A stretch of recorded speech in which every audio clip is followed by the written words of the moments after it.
أنا أطلع لما الناس تشتري كتير، وأحبط لما الخوف يسيطر ويروح الخير. مش سهل لكني دايما ظاهر، لو ركزت في السوق يبقى واضح باهر. الاختيارات قمر السوق، حجم تداول المتوسط المتحرك، خطوط البندر الإجابة حجم تداول. التفسير حجم تداول هو عدد الأسهم أو العقود اللي تم تداولها فترة معينة، وبيستخدموها لتأكيد جهات السوق.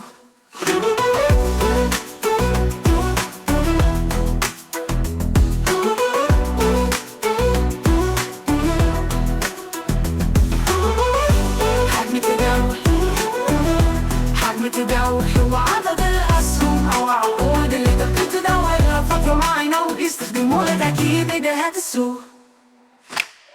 أمتى لما أطلع الناس تشتري كتير، وأحبط لما في سيطر ويروح الخير. مش سهل